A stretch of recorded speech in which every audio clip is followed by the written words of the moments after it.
ওই গাড়ি সম্রাট কিন্তু সম্রাট আমার প্রদীপ দায়িত্ব দেয় তাহলে কেন ফুটকে করতে সম্রাট আসামটা মানে গাড়ি আছে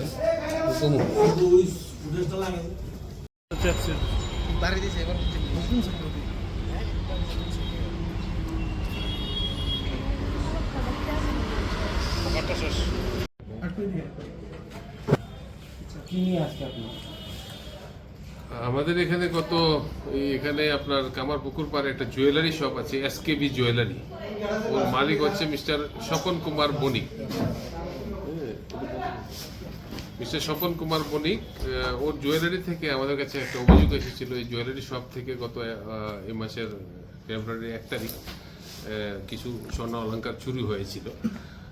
আর আরও একটা অভিযোগ ছিল যে আমাদের এখানে মিস্টার রাকু দাস নামে একজন সজ্জনের, ওনার একটি মারুতি ভেহিকেল যেটার নাম্বার হচ্ছে TR01G0456 সেটা চুরি হয়েছিল। তো এগুলির তদন্ত নেমে আমরা একটা গ্যাংকে আমরা ডিটেক্ট করেছি যারা এই সব চুরির সঙ্গে যুক্ত।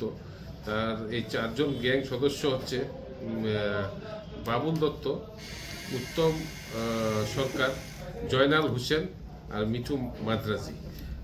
এর ভিতরে তারা এই সমস্ত চুরিগুলি সংগঠিত করে বিভিন্ন জায়গাতে অন্য চুরির সঙ্গেও তারা জড়িত আছে। তো তাদেরকে আমরা গ্রেপ্তার করেছি এবং এই জুয়েলারি শপের থেকে যে আপনার জুয়েলারিগুলি চুরি হয়েছিল তা আমরা উদ্ধার করতে সক্ষম হয়েছি। এগুলি আপনাদের সামনে আছে। আর গাড়িটাও আমরা রিকভারি করেছি। একটা গাড়িটা আমরা প্রথমে রিকভারি করেছি, পরবর্তী সময় সিসিটিভি ফুটেজের মাধ্যমে আমরা ওকে শনাক্ত করেছি।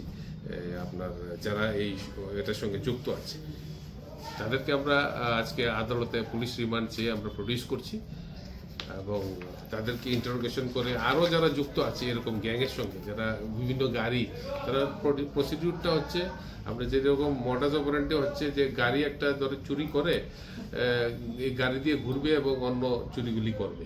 তো গাড়ি দিয়ে ঘুরে চুরি করলে আপনার তাদেরকে সিসিটিভির মাধ্যমে আমরা ডিটেকশন হয় না, আপনার গাড়িটা থেকে অন্য আরেকজনের, আমরা সিসিটিভিতে যে নাম্বারটা থাকবে গাড়ির এটাতে আপনার তো আমরা ওদের কাছে পৌঁছতে পারবো না।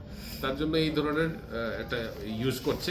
তার জন্য আমরা গাড়িটাও সক্ষম হয়েছি উদ্ধার করতে এবং চুরের যে মালগুলি চুরি করেছিল এগুলি আমরা উদ্ধার করতে সক্ষম। তাদের বাড়ি কোথায়? এই একজনের বাড়ি হচ্ছে আপনার ভাটিয়ানগর, জয়নাল হোসেন। এয়ারপোর্ট এলাকাতে বাড়ি আছে একজনের বাড়ি হচ্ছে আপনার এখানে প্রতাপগড়। বিভিন্ন জায়গা থেকে তারা আমরা আটক করেছি। গাড়িটা আছে বাইরে আছে। কোন জায়গা থেকে গাড়িটা আপনি শনাক্ত করছেন? গাড়িটা হচ্ছে আপনার ওই মেলা মাঠ এলাকা। আর মালিক কি পাওয়া গিয়েছে? গাড়ির মালিক তো অভিযোগ করেছিল না যে ওনার গাড়ি চুরি হয়েছিল। গাড়িটা আমরা তো পেয়েছি, মালিক জানে। আর এগুলো গাড়িটা আমরা প্রথমেই আগেই উদ্ধার করেছি। প্রাইস কত হতে পারে এটা? এগুলির প্রাইস তো অ্যাপ্রক্স 60-70 হাজার হবে। সামনে সব স্বর্ণের কিছু